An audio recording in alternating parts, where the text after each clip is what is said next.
Índios quebram vidros e tentam invadir Câmara dos Deputados. O grupo entrou em confronto com a PM, que revidou com gás de pimenta e bombas de efeito moral. Polícia Civil investiga fraudes em licitações na Fundação de Apoio à Pesquisa. A suspeita é que R$2,5 milhões tenham sido desviados.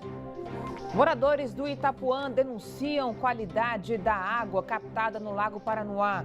Eles reclamam de dor de barriga e enjoos. Já no Vale do Amanhecer, o problema foi a falta de abastecimento. A população está sem água há uma semana. Notícias da quarta-feira no DF e em torno, agora no Band Cidade, segunda edição.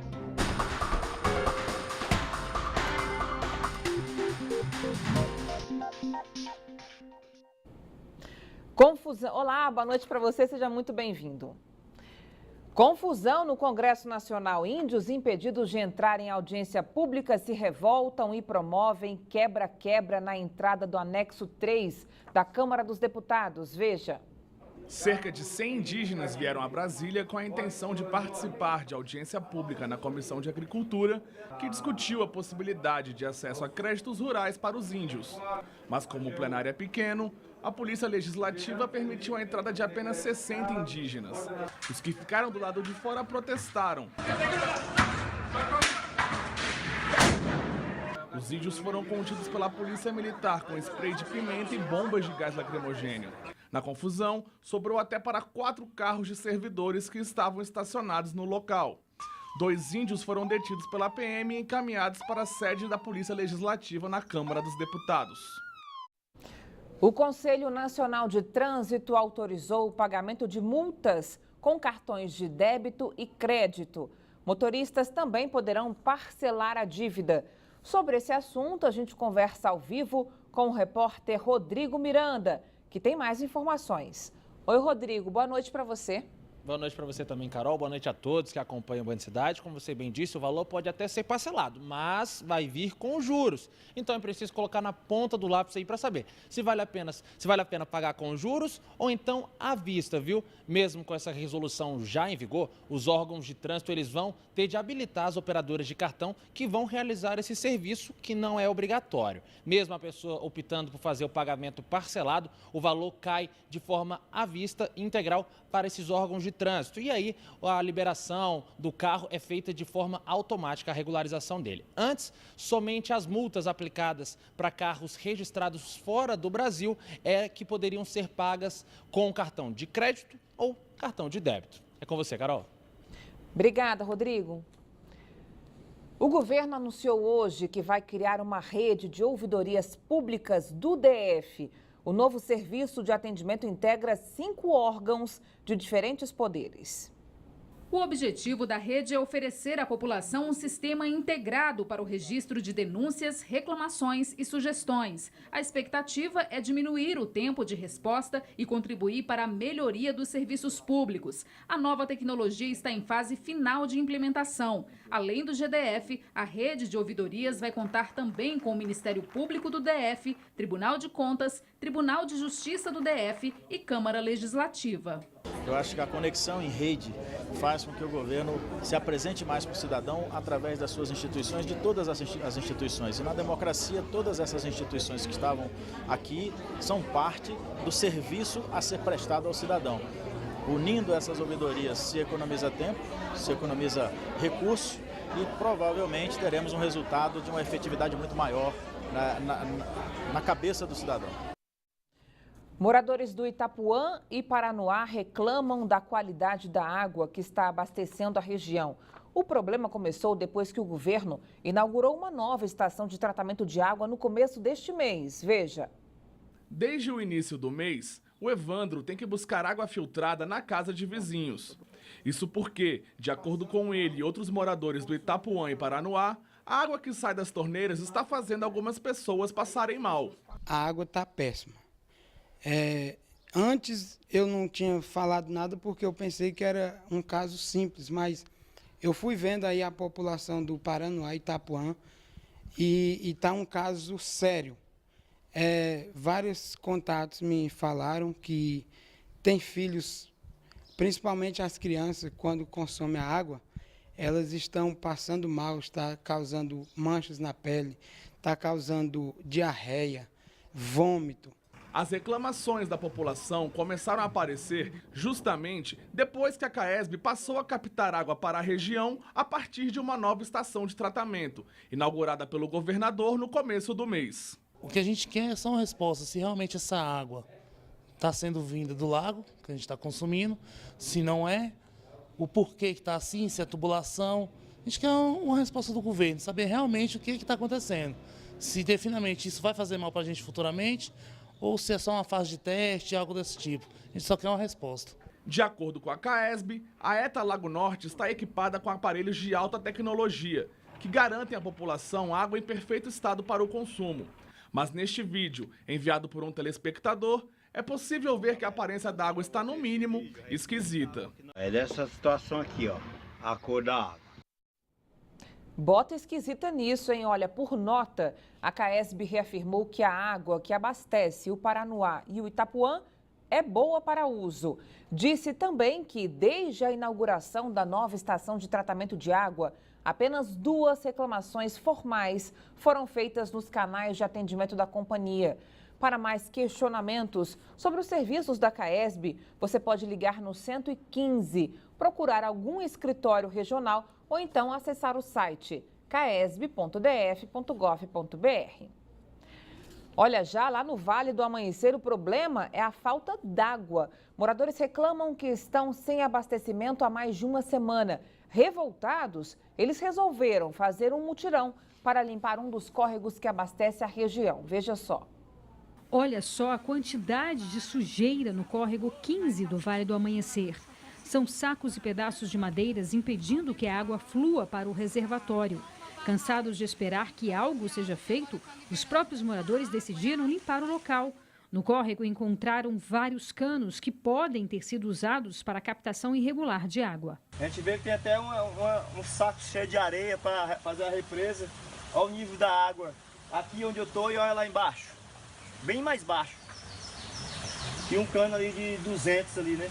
200 milímetros. É, um cano de 200 milímetros ali, que cano azul captando a água para lá. Os moradores do Vale do Amanhecer estão sem água. Em alguns locais, a falta de abastecimento já dura 10 dias. No início desta semana, mostramos o desperdício. Um poço estava transbordando e moradores aproveitaram para encher baldes e galões. A CAESB informou que a água era de reuso e não para consumo. Em nota, a CAESB informou que os mananciais estão com pouca água e a quantidade não está sendo suficiente para atender o uso da população e também produtores rurais. Disse ainda que os moradores não foram avisados com antecedência porque a redução de água foi repentina. A ADASA, responsável pela fiscalização, disse que na semana passada fez uma operação no local e que vai voltar para fazer outra fiscalização nas próximas 24 horas. E atenção, a CAESB e a ADASA negaram que o segundo dia do racionamento pode começar na próxima segunda-feira. O boato circula desde cedo nas redes sociais, mas vale destacar que o governo não descarta a ampliação do racionamento caso a situação dos reservatórios continue crítica. Ainda não há previsão de quando essa medida será adotada, nem se de fato isso vai acontecer. O nível do descoberto, que abastece 1.600.000 pessoas, está com 11% do volume útil. O de Santa Maria está operando com 25%. Enquanto isso, o racionamento com um dia para cada região continua, hein? Amanhã ficam sem água Ceilândia Oeste, Recanto das Emas, Riacho Fundo 2, Lago Norte, Varjão, Granja do Torto, setores de Oficinas Norte e Militar Urbano. Os moradores dos condomínios do Jardim Botânico, São Sebastião e Fircal também vão fazer parte do rodízio. O cronograma completo está no site caesb.df.gov.br. Agora a previsão do tempo. Por enquanto, o calor continua aqui no DF. De acordo com o IMET, previsão de chuva mesmo só a partir de domingo. Amanhã o céu vai ficar claro a parcialmente nublado com névoa seca. A temperatura vai variar entre 16 e 34 graus e a umidade será de 55% a 15%. A Polícia Civil cumpriu nesta quarta-feira 7 mandados de busca e apreensão para apurar fraudes em licitação na Fundação de Apoio à Pesquisa do DF. De acordo com as investigações, R$2,5 milhões foram desviados dos cofres do governo do Distrito Federal em 2010. Dentro das pastas, caixas, malas e malotes estavam contratos e outros documentos, R$20 mil em espécie e uma pistola. O delegado informou que os 7 mandados de busca e apreensão foram cumpridos nas casas do ex-presidente do Fundo de Apoio à Pesquisa do DF, Kazuyoshi Ofuji, do ex-subsecretário de Ciência, Tecnologia, Inovação e Gestão de Infraestrutura, Silvio Roberto Sakata, e dos donos de empresas que estariam envolvidas em contratos ilegais, entre eles Godofredo Gonçalves Filho, da Axiomas Brasil, e Paulo Sérgio Araújo de Souza, da Projetos e Empreendimentos. Um contrato de R$2,5 milhões, ele exige uma certa especialização das empresas que vão realizar esse objeto. E não foi o que a gente identificou, e que, por exemplo, o IEPS era uma empresa que não tinha nem 5 funcionários.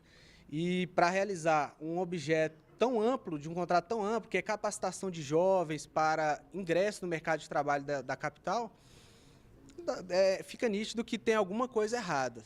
A Polícia Civil constatou que cerca de R$2,5 milhões foram desviados dos cofres do governo do Distrito Federal por meio de contratos sem licitação. As investigações dão conta ainda de que as empresas nem chegaram a oferecer o serviço contratado e que sacaram o dinheiro em espécie para evitar que o valor fosse rastreado. O delegado informou ainda que os contratos foram assinados no fim de 2010, últimos meses do governo provisório de Rogério Rosso, atual deputado federal. Em janeiro do ano seguinte, o subsecretário postou uma foto na internet, abraçado com um dos ganhadores da licitação do convênio, em frente ao estádio Camp Nou, na Espanha. Chamou a atenção o fato de um subsecretário, logo em seguida, um processo licitatório de R$2,5 milhões, faz uma viagem a Barcelona com um dos vencedores do processo de seleção. Causou estranheza. E as investigações demonstraram que realmente tem muita coisa errada nesse convênio. Apesar das investigações e das apreensões, ninguém foi preso. Em nota, a Fundação de Apoio à Cultura ressaltou que a operação em curso diz respeito a problemas detectados em 2010 e que colabora com as investigações. A FAP informou também que ainda não houve ação da Polícia Civil na sede da instituição e que todos os convênios investigados pela polícia são objeto de sindicância da Fundação. Já o deputado federal Rogério Rosso disse por meio de nota que apoia as investigações e que, se alguma irregularidade for encontrada, os culpados devem ser punidos. A nossa produção não conseguiu falar com o ex-diretor da FAP, com o ex-subsecretário de Tecnologia, nem com os donos das empresas investigadas. Alertas: são registradas, em média, 136 denúncias de violência contra crianças por dia, cerca de 5 ocorrências a cada hora. Só para se ter uma ideia do total de casos, mais de 10 mil estão relacionados à precariedade na educação, cultura, esporte e lazer. Um cenário assustador e preocupante que foi revelado pela Secretaria de Políticas para Crianças. Pelo Estatuto da Criança e do Adolescente, o direito à educação, ao esporte e ao lazer tem que estar no dia a dia dessa meninada. Esses direitos também estão estampados no Conselho Tutelar do Paranoá. Mas, para muitos, estão longe de ser uma realidade. O lazer aqui é meio escasso, principalmente para as crianças pequenas, os parquinhos todos quebrados, tudo estragado, furado.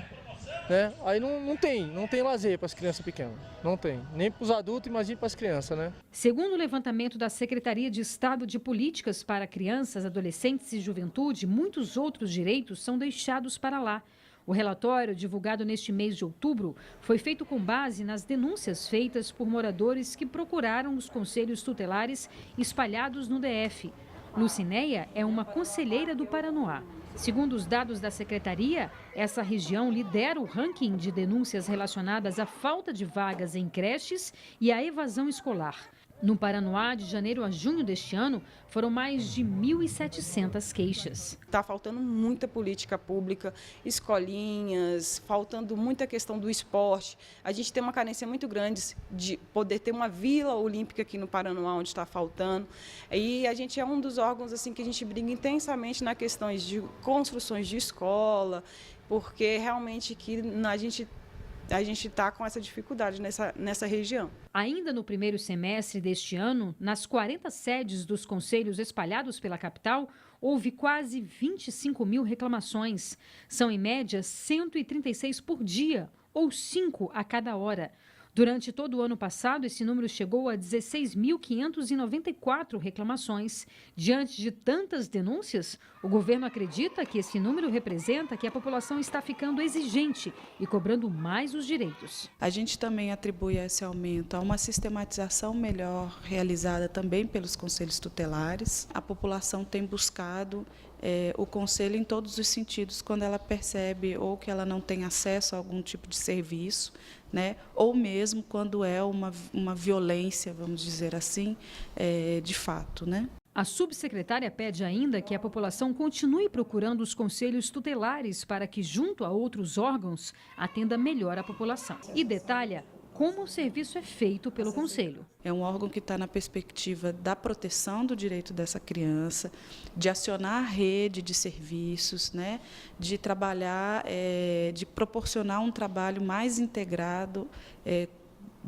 a partir daquela violação de direito, para que o direito seja restabelecido àquela família e principalmente àquela criança.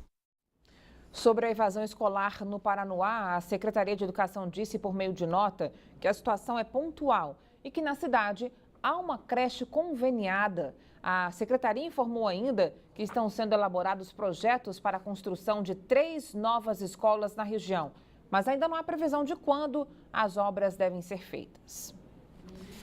O Ministério da Educação lançou nesta quarta-feira a Política Nacional de Formação de Professores. Os profissionais vão passar por um programa de residência pedagógica no ano que vem. O repórter Rodrigo Miranda volta ao vivo com mais informações. Oi, Rodrigo. Carol, essa política ela inclui aí desde a criação de uma base nacional docente até a ampliação do acesso à qualidade aí da formação de professores da educação básica aqui do país. Agora, só para o programa de residência pedagógica, o MEC vai investir 2 bilhões de reais e para o ano que vem espera abrir 80 mil vagas. Agora, quem vai participar desse curso de formação aí, os estudantes da graduação de pedagogia vão ter de fazer estágios obrigatórios. Tudo isso visando melhorar a qualidade da formação inicial dos futuros professores aqui do país. Carol. Se for para melhorar, é sempre bem-vinda a mudança, né, Rodrigo? Educação é tudo.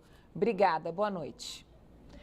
E ainda falando de educação, o prazo para inscrições de novos alunos na rede pública de ensino do DF está acabando. Os interessados podem fazer a matrícula por telefone no número 156, opção 2, pela internet, acessando o site da Secretaria de Educação, que é o www.se.df.gov.br, ou então nos postos do Na Hora. Até agora, mais de 23 mil crianças foram inscritas. O resultado será divulgado no dia 20 de dezembro. Intervenções no trânsito, bem nos horários de pico, complicam a vida do motorista e exigem muita paciência. Esse é o tema do comentário de Cláudio Humberto. Veja. Olha, ontem foi no Buraco do Tatu, hoje foi no acesso ao aeroporto. Órgãos como o DR e Novacap continuam com o mau hábito de fazer intervenções em vias públicas de recapeamento ou tapa-buracos em horários de pico, de intenso movimento, atrapalhando com isso milhares de pessoas e até prejudicando essas pessoas. Não custaria nada ao GDF determinar já na contratação das empresas que os serviços fossem realizados durante a noite e até durante a madrugada, mas os burocratas não parecem preocupados. Parece até o contrário, que no governo há quem faça questão de atrapalhar pessoas como se quisesse dizer: vocês não diziam que a gente não faz nada? Estamos aqui trabalhando. Prefeitos de cidades bem mais simples e menos movimentadas têm a preocupação permanente de executar obras em horários de baixo impacto na rotina dos cidadãos. Essa prática responsável faz muita falta aqui em Brasília. Veja a seguir, Defensoria Pública da União quer que o governo faça a inclusão de catadores antes de fechar o lixão da estrutural. Os detalhes depois do intervalo. Até já.